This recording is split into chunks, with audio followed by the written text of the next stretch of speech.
Hey, she don't want to put your motherfucking big dog. What's up, everybody? It's your boy SweetP here. Hey, great opportunity. This will be the first ever episode of the Trade Masters podcast. So you guys in for a special treat. Go ahead and introduce yourself, my boy. My name is Rene Rodriguez, owner, co-founder, president of Diverse Trade Resources. This is where we at right here, right? Trade Masters podcast. My boy SweetP in the building. Yes, sir. Came through. We linked up not too long ago. We've been coming through and helping us out with some training on the pipe fitting side, sharing his knowledge, right? Yeah. So what are we talking about today? Today, I kind of want to do like a little devotional, kind of your background. Obviously, you've been in some kind of construction platform or background setting, right? So, I kind of want to get to really know who Rene is, where you came from, where you're from, kind of what led you to construction, and then ultimately, what was the turning point? Where did you decide to go from just a hand in the field to where you are now? Yeah.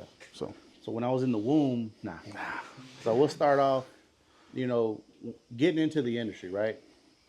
I knew college wasn't going to work out. I almost joined the military, man. That was kind of around the time when they had the wars and stuff going on, right?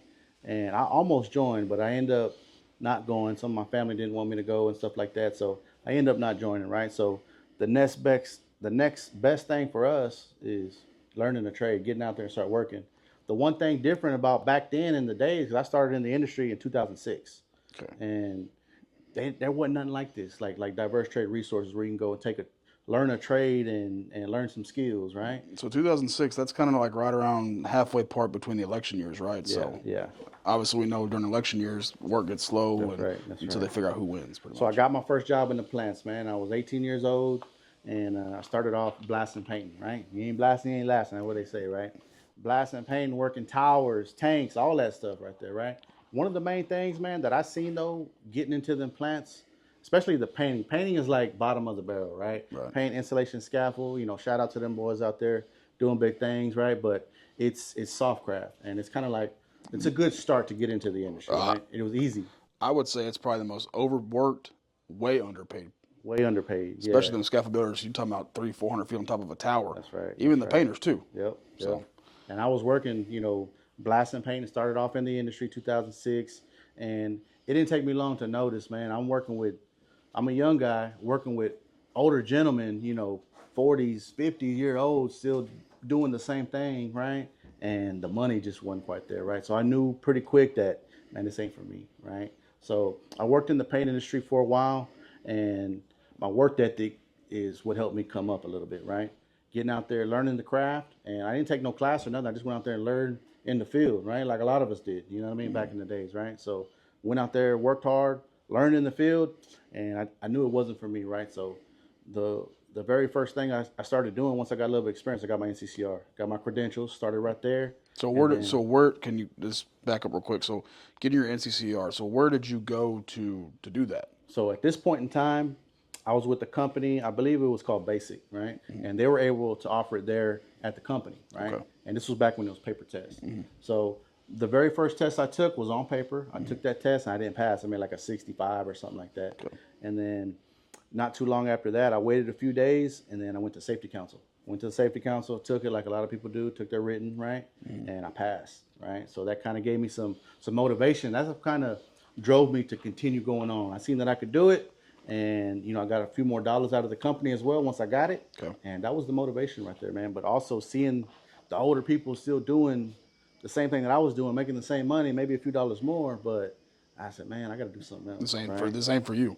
Yeah, this ain't for me, right? Right. And I realized quickly, like I said, man, it's a stepping stone. Those type of crafts are stepping stones to continue on and to grow, right? So not too long after that, became foreman, and then I got my NACE. My NACE, it's a certification for inspection, right? And I got my NACE level 1 in 2013, and then in February, and then in December 2013, I took my level 2 and 3. That's the top level of NACE inspection that you can get right there, man. Once I got that right there, it changed the game for me right there, man. So I was able to get into QC and get into higher positions. So educate me a little bit, because I come from the piping background, which I'm going to get into later on in this interview, right? But so NACE, is that what? I know it's inspections, like you said, but what kind of inspections is Coating NACE? inspection. Okay, so like the painting, pretty much from where your background was, Yep. you leveled up to being an inspector to make sure it's being done correctly. Yep. So that's what they do, right? After getting that, I started getting some opportunities for third party inspection. Right, I had a little bit of experience under my belt at that time. I was ready foreman when I got that, and then started getting into some third party inspection. I started getting more exposure to the mechanical side. You know what I mean? Which then later on down the line drove me to get my CWI. I'm also certified welding inspector as well. Been doing third party for a while, and third party where it's at, man. You know what I mean? Like I said, it didn't take me long to realize I got to get out of paint, right? But it was a good stepping stone for me to get to that level, right? So dual certed, NACE level 3, CWI, and dude, it's been changing the game for me, right? One thing too, just from experience and talking to people, you know, getting into the plants is one thing, and you can make a great living, right? Right. And my goal was to start looking toward the future and what's next for me after this, right? I don't want to just be a worker for the rest of my life. You know what I mean? So I was able to figure out how to not use this and use this to make some money. You know Right. what I So mean? so pretty much, I guess you would say. So once you got to that third party level, right? I guess would you consider that your transitional period to? I mean, because you worked your way up. That's right. It wasn't like it was you got your foot in the door and it was given to you. You know, Correct. you went from bottom of the barrel, Bottom of the barrel. invested, got your NACE, and then from there, when you got your CWI, Yep. got into the I guess more management side of things, right? More office personnel. That's right.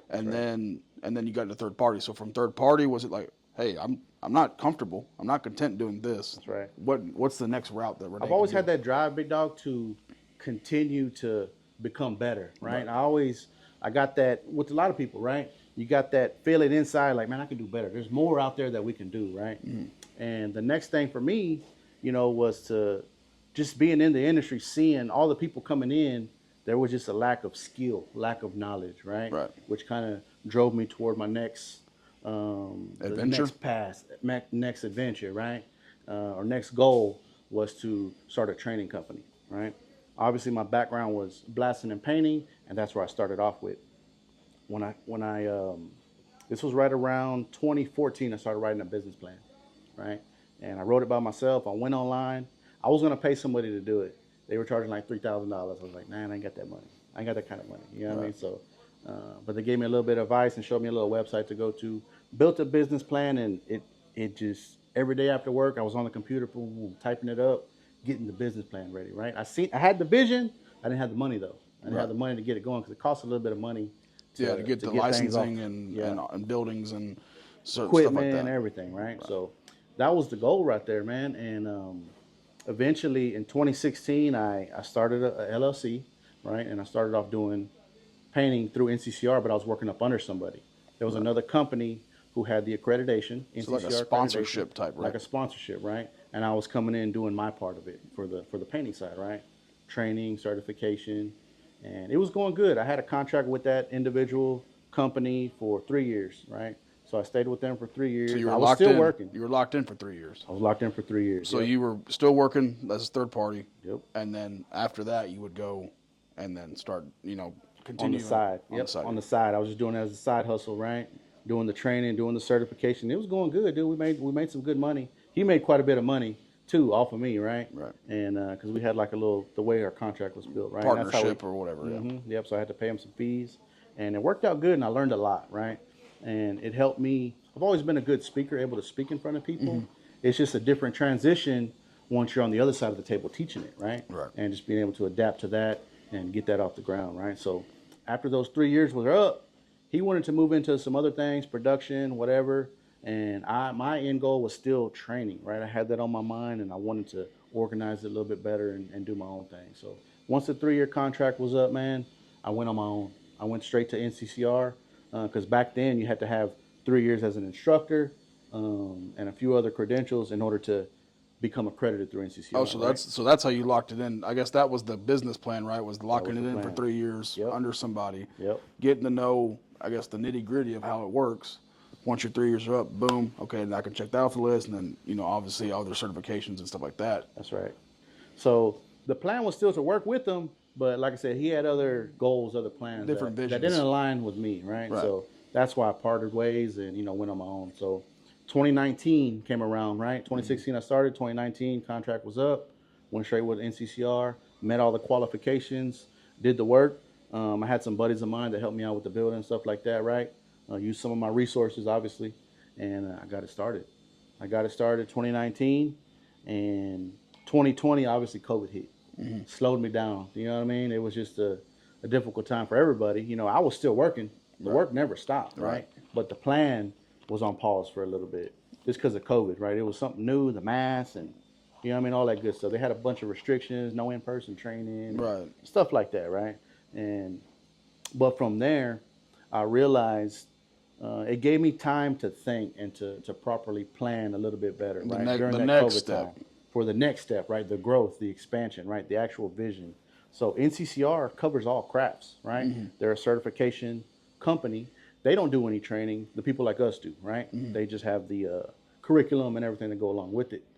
So the next step for me, I realized like, well, NCCR does everything. They have all the crafts, right?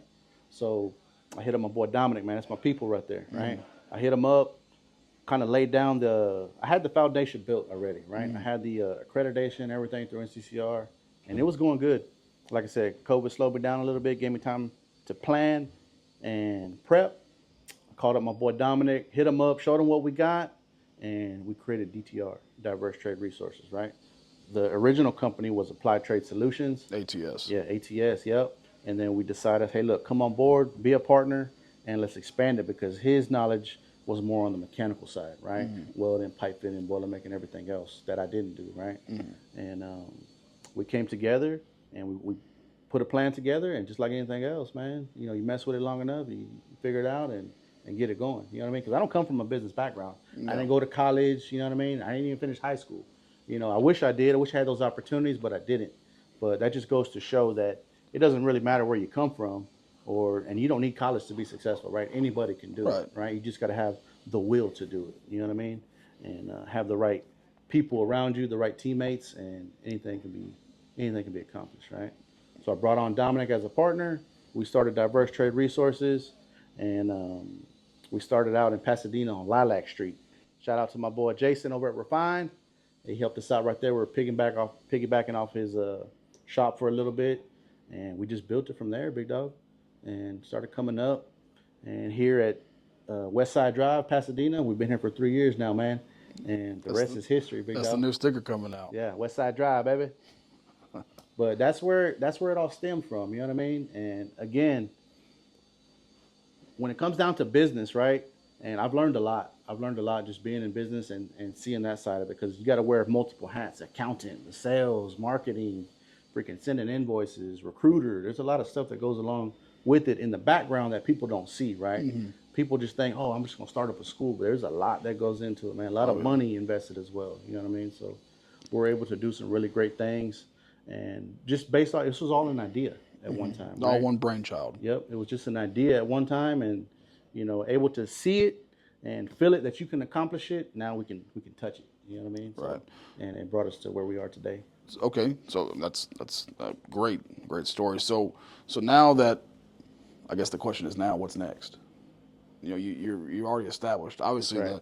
the social media presence, right? Yeah. You know, We're doing big things. Facebook, man. Instagram, TikTok. You know, Trademasters DTR is out there. So what's next? The next step for us. Or let me guess. I guess I can say this because I'm an employee, right? I can ask this question, but do you feel comfortable speaking on future? You know, what's the next step? Because I mean, we've talked. Oh, yeah. Outside of this, you know, what's some potential things, right? And we have different connections, right? We have pinball in Arizona, and we've talked about expansion. So, would you like to speak on that? Yeah, we can talk about that. So, I think for future, you know, that is the goal, to expand, right? And to take what we have, copy and paste it in other areas of the world, right? In Texas, obviously starting in Texas, and just branching out all along the Gulf Coast. You know what I mean? Bringing on like-minded individuals. You know what I mean? People who are willing and to get out there and share their knowledge. You know what I mean? So, and that's the thing right here. The problem out there is not enough skilled craftsmen, right? And all the good guys are working already. A lot of companies have the same issue. They can't find good people, right? So what do? We build them. Right? We bring in new people, teach them, and show them, right? So we're pretty much solving the problem right there. Breaking the cycle. It's an industry problem. Everybody has a problem finding good quality people who know what they're doing, right? And again, you know, with us here at DTR, being able to take an individual who doesn't have experience, train them properly, and let them get out there and start working, making some money, right? And we're helping the community as well. You know what I mean? Helping people build careers. You know what I mean? Just because they leave here doesn't mean they're automatically a journeyman. They're still going to go out there. The learning process continues on throughout their whole career. They're going to continue learning, but we're giving them that foundation, those basic skills to get out there and make something happen and provide for their families. You know what I mean? So we're doing a good thing, man. Oh yeah, I think I mean obviously, like I said, I'm an employee, so conflict of interest, but I do think that the future is bright for DTR. It is. It is. The growth is a big deal, right?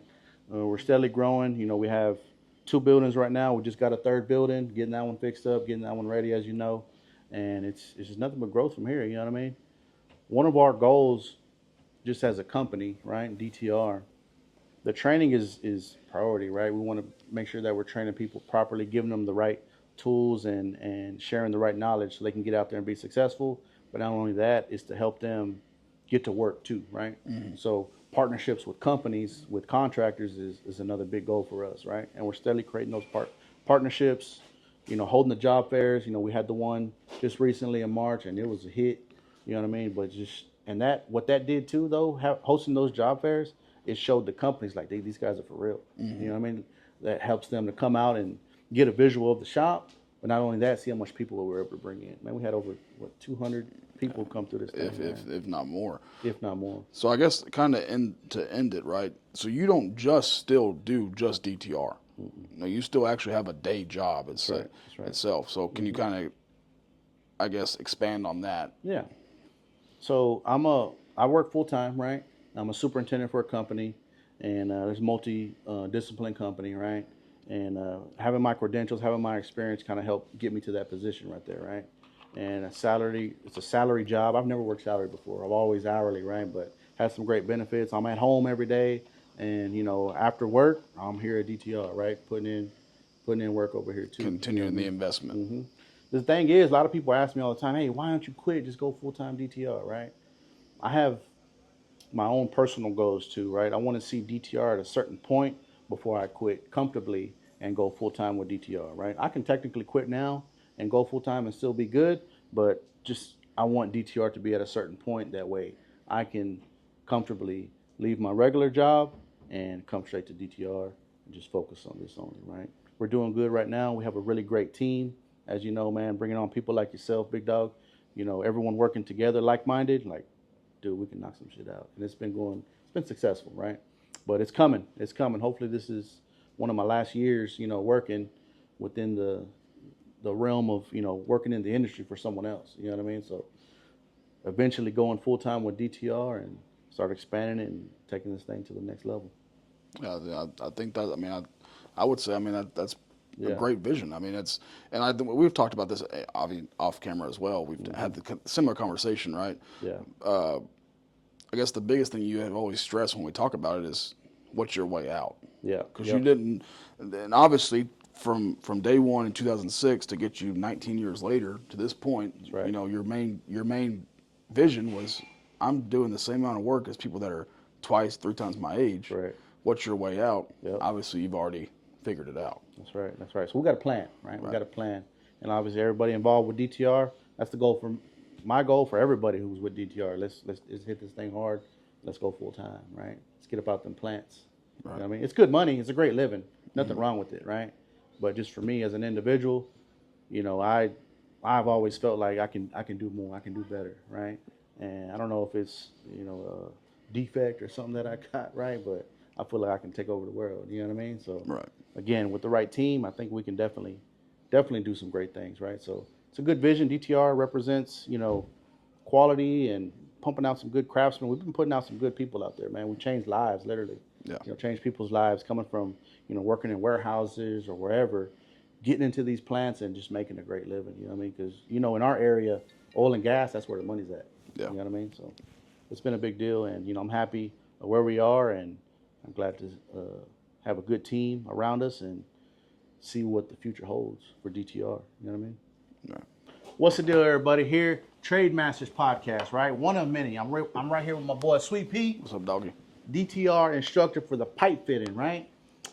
One thing we want to talk about today is your background a little bit, man. Who are you? Where you come from? What you do? And what helped you get to where you are now, man? Because you got a lot of knowledge, man. And if y'all seen Sweet P on some of his social media, you know that boy don't mess around, man.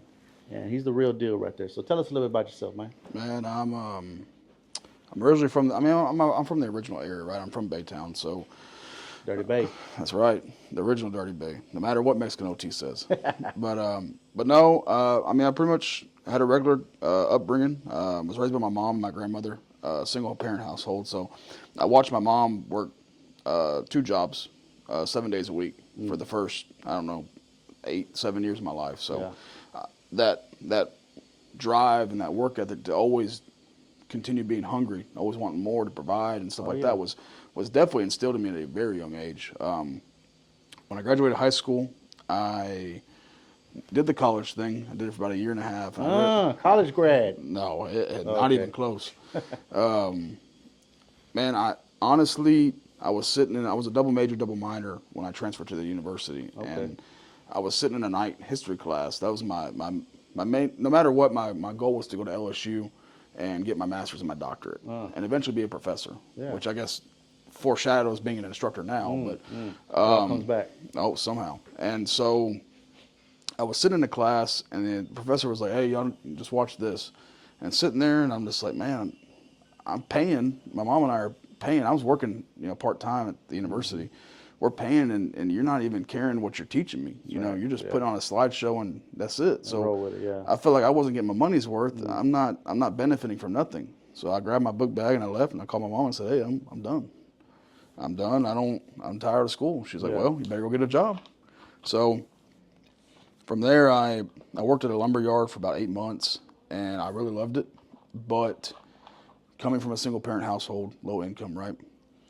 The manager at the lumber yard I was working at made like $40,000 a year, $50,000 a year, and I was like, in my mind, I was like, if I spend all these years working that, $50,000, that's not enough. That's where you're gonna cap at, yeah. There's no more room for growth there, right. Unless you get, I guess, the corporate side. But I wasn't thinking that far ahead. I was 19, 18 years old, so I called my mom again. I said, "Hey, I'm coming back home. I'm coming back to Baytown. Go find a job in the plants, I guess."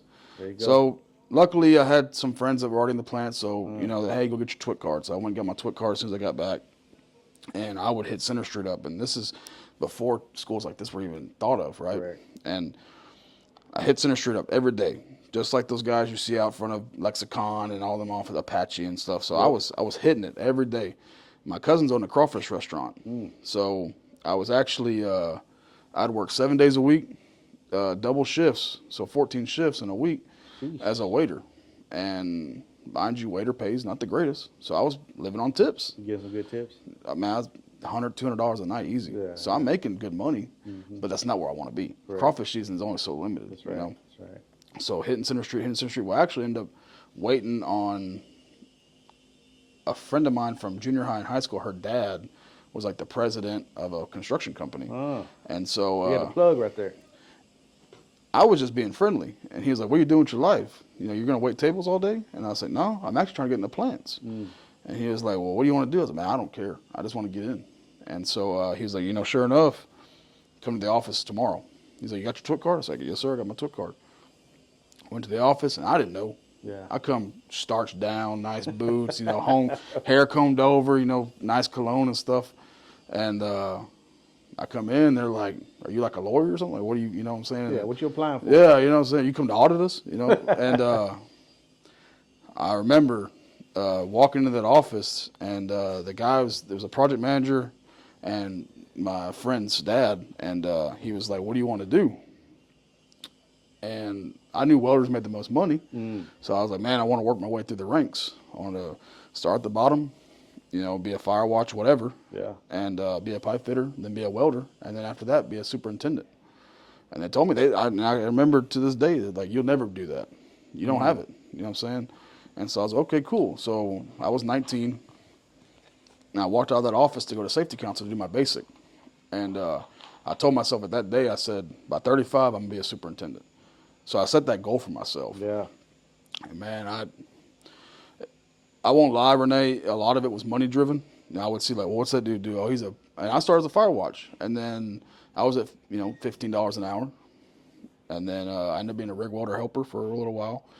And I was like, I asked my rig welder, I was like, what's that dude do? And he's like, he's a pipe fitter helper. Like, how much did he get paid? And he's like, oh, he gets paid, X amount. Well, I want to do that. Yeah. So I would steadily, hey, what do y'all do?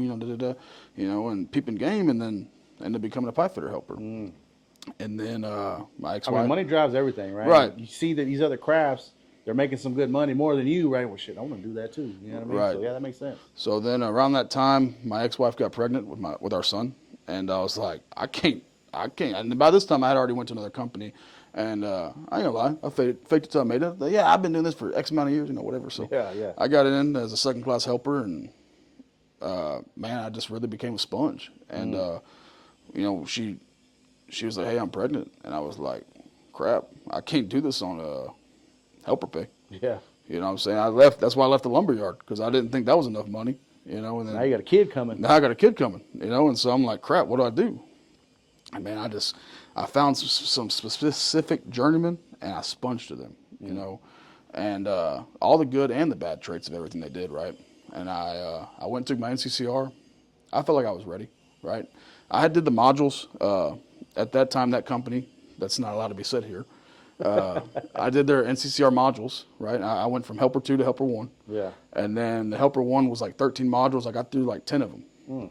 And actually, if you finish the modules, this was for the pipe fitting? Yes. Yeah. So at that, I was a pipe fitter helper.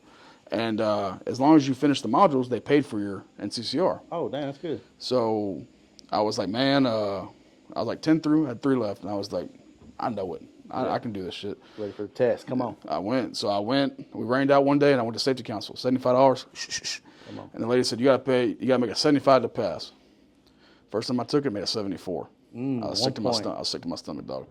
That's a good score, though. That's Yeah. a good score. People think, those tests, like, they're designed to be the way they're worded and stuff. Like, it's not easy, right? You gotta have some knowledge. You know what I mean? So 74 wasn't a bad grade, man. No, and so I was like, but you didn't pass. No, I didn't. And so I went back, and I even brought them my cut sheet that they printed out at the safety council, and because of being reliable, they say, hey, I need you to come in, or we need you to stay late, or hey, we're working 16 hours, whatever. I'm like, shit, I don't care. I'm gonna text I went to the porta can, text my ex-wife, say, hey, I'm working late, whatever. So I was there. I was dependable, right? And so they said, hey, you know what? You didn't pass. I was like, yeah, I can see that. I see the fucking score. It's not, I didn't pass. I didn't. And sure enough, they were like, you know what? But because of who you are and what you've done for us, and you're here every day. You're not late. Anything we ask you to do, you go and do it. We want to bump you up to a fitter 3, which is a non-certified fitter, which was like a $5 pay raise. I'm like, shit, that's what's up. Yeah. And man, there was a minute I was not what I am today. I was messing up left and right, and and there's everybody. There's a couple people that took me under their wing.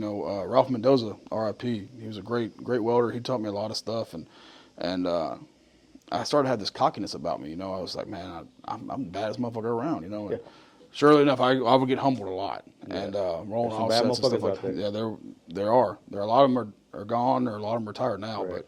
but.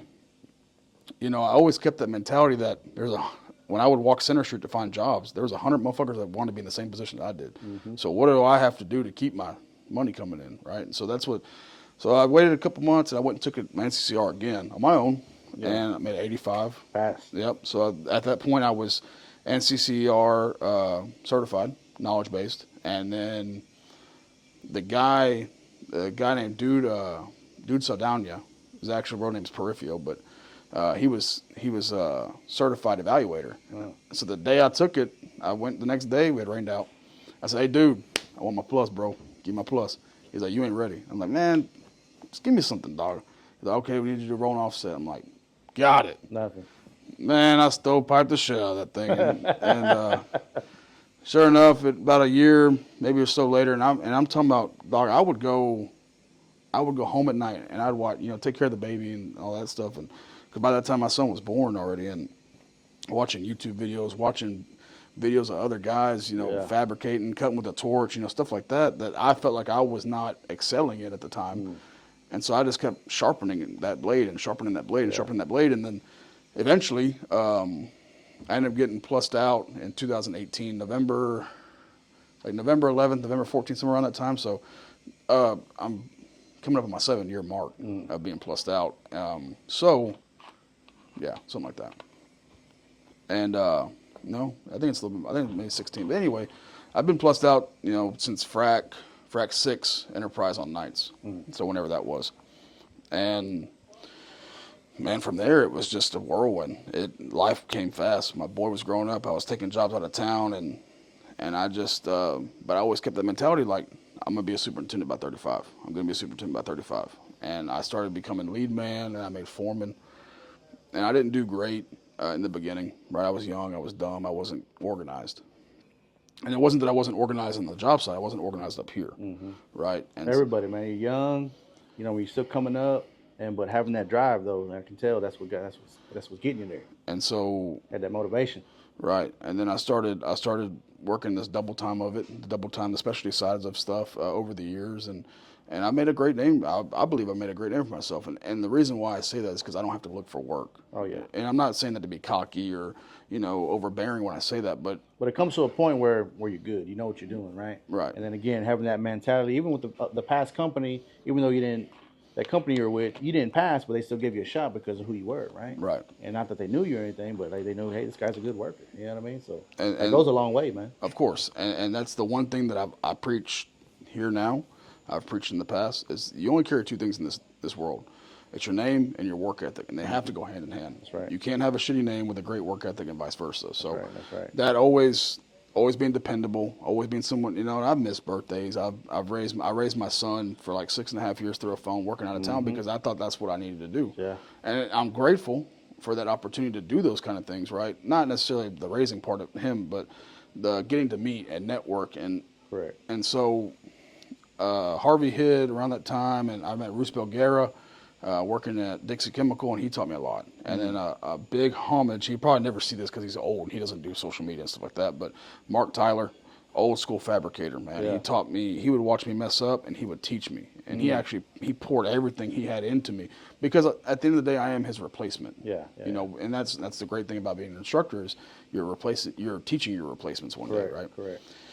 So We might be working for some of these guys one day. no doubt. I hope how it not. works. That's how it works. I hope not. I hope I'm retired by the time they get there. But no, all bullshit aside. So I kept pushing myself, and I pushed myself to learn something new every single day, and to be better than W.V. Graves, the author of the Blue Book. So I would push myself. So I finally got my first shot as a GF, and I ran with it, and I had the OSBL, so the outside battery limit. So all your live tie-ins, all your hot taps, all that stuff, and I can say that I've never had a person that worked for me get hurt. And then safety is a big thing for me. Gotta know it. Gotta have it. And so I was a part of some very successful projects that didn't think they would go, and I turned 30 in July of this past year. And in November, a buddy called me, and he was like, "Hey, I have a guy calling you." I'm like, "Why?" And I was at the house. We were cooking and stuff, and I was like, "Man, I'm hanging out with the family. Like, I don't really feel like talking right now." Yeah. And he's like, "Well, he's gonna call you if you want a job." And I'm like, "I already have a job, motherfucker." Yeah. And sure, already, man. yeah, I don't need a job. I'm already working, right? And he's like, "You want to be a superintendent or not?" And I'm like, "What are you talking about?" Hold up, man. Yeah, hold on, back up. Y'all Yeah, shut up. yeah. I'm on the phone, And sure enough, a guy called me from the company I work for now. And he kind of gave me the rundown. He was getting hired on with the plant, and he needed his replacement. And so he phone interviewed me. Yeah. And he was like, I can tell that you're young, by age, right? I'm 30. But mentally, you're not, And I was like, well, I mean, that's just how I conduct business, That's right. That's right. And he's like, okay, well, give me 2 weeks. I was like, okay, cool. Not even 12 hours later, he calls me. He's like, hey, we want to move forward with you. And I'm like, what you talking about? And he's like, we should come hiring right now. Oh. So. Those are some good phone calls right there, man. Yeah, man, I don't know. It was just like, if I can explain it, it was like a big weight lifted off my shoulders. Like, I set this goal when I was 19. To be 35, be a superintendent. Now I'm 30, so 5 years ahead of schedule. Yeah. So I hired on with Good shit, man. with my company that I work for now, and I am a G40 superintendent, and but it's great. It's a small mom and pop company too, so I'm not just a superintendent. I'm a forklift operator, tacker, welder, fitter, fabricator, estimator, bidder. Everything, multiple hats. Yeah, pretty much. That's right. And I did that for a few weeks. And a friend of mine, he was here at DTR, and I've been following DTR since pretty much y'all started, right? I'm I know Saint Germain, Yeah. and people like that. So Jam up fitter. yeah, oh yeah, dude, that dude is sharp too, man. Oh yeah. I don't think he gets the flowers that he deserves. Yeah, the boy's cold, man. Yeah, he is. And so anyway, I've been following DTR for a while, and the guy, buddy of mine, he was here as a welding instructor, and he called me one day. We were just BSing back and forth, and he's like, "Hey, you ever thought about being an instructor?" And I'm like, "No, I never thought that far. I just thought I'm a superintendent now. I'm done. You know what I'm saying? Not done, but I mean, I've reached this goal. Yeah. And then I got to thinking about it, like, you know what? Fuck it, I'll try it. Yeah. So I came to DTR, and you weren't here. Dominic wasn't here, right? Yeah. So Chastity was here, and she was like, "Hey, we want to do a hands-on interview." Yeah. So Oscar was the pipe instructor, and so we. I remember they told me you were coming. Yeah. So so that night I jumped right in. I asked Oscar, I said, "Hey, what do you guys got going on?" Okay, boom, I'll go over here. And then sure enough, man, we started rocking and rolling, getting the ball rolling. And the next night, that buddy called me that day. I was working a turnaround. And he's like, "You coming back the next day?" I was like, "Yeah, they told me to, So I came back the next day. I met you. Yeah. We talked in the other office, the other building, and you offered me a job, right there, and I took it. And then we're finishing up my third class. And man, to be an instructor, director of the pipe fitting courses, it's a blessing, man. Especially like this class that we got going on right now. These from week 1, day 1 to week 7, day 1. These just to watch the students make such a dramatic change. Yeah. Like and you got people that work at Sam's, you got people that work in warehouses, some that are fire watches, stuff like that. And it's crazy. It's crazy. Like one of my students, I'm very proud of.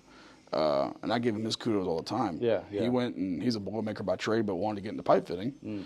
And Monday he made an 85 on his written test. And then tomorrow when they graduate, he'll be a certified plus pipe fitter. Yeah, that's good right there. That's good. 'Cause them tests ain't easy, man. And it's a good feeling to see it too. When you're on the other side of the table, now you're teaching it, right? You naturally do. When you came in, when I first met you, like I knew it was like, dude, this guy's legit. You know what I mean? You're able to go out there, speak, and explain things, right? That's one of the hardest parts with DTR is finding an instructor who we get people who come in all the time that want to teach, right? They have good experience, but they don't know how to explain it. You know what I mean? And I think just naturally, big dog, yourself, like, dude, it just comes natural to you. You know what I mean? And it's badass to see, to watch. You know what I mean? Yeah, and I think that stems. There was a little time in my life that I wanted to be a stand-up comedian. So it just kind of. It just comes natural, what I'm saying? And the thing about me, Rene, is I always want to see somebody do better. Correct. I'm with you. I don't, and I believe this too. Everyone has the same 24 hours. It depends on what you do with it. It defines your character.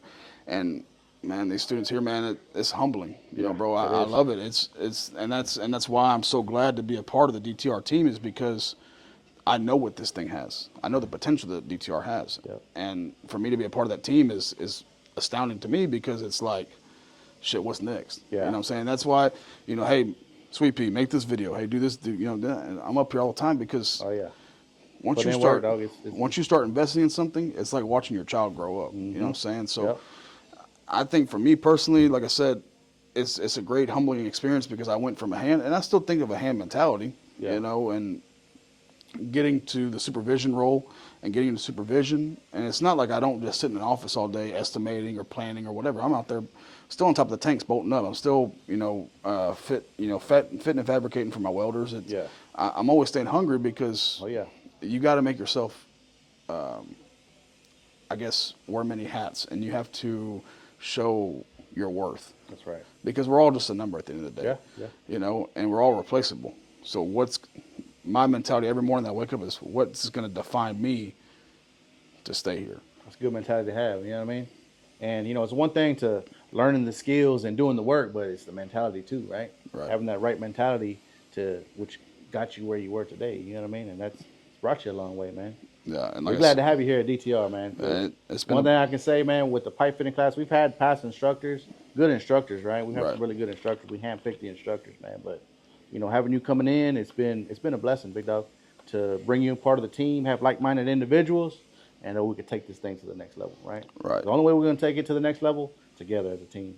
You know Right. what I Oh mean? yeah, And we're getting there. and I think iron sharpens iron. And I think just with the foundation that we have here, and I'm not saying this because I feel a certain way about a certain school, but it's awesome to see schools, and then you got Texas Arc with Reyes, and you got other schools like that too. But for me, it feels different here. It's very family oriented. Yeah.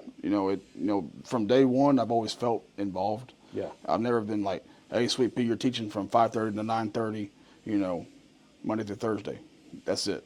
It's like you're in the group text and you're joking and you're laughing with each other and you're shooting Right. ideas off of each other. And Yeah. we planned the job fair, and we shot the promo videos, and we brought Liz along for the rigging, and Yeah. meeting Paul Thierry, and then meeting Matt from Radical Ops, and then getting to ultimately expand, meeting Johnny from Pearl Snap Pimps, and becoming sponsored and ambassadored by Demosity, and stuff like that has opened doors. Oh yeah. And I don't think, for me personally, because I'm not a whole big social media person. I mean, I might making funny videos, but when it comes to something that I love, because I truly do love this, Yeah. I love my craft, and I think that's another reason why I like being an instructor, is because I want to see my next replacement, and hopefully, God willing, right, as I teach that replacement one day.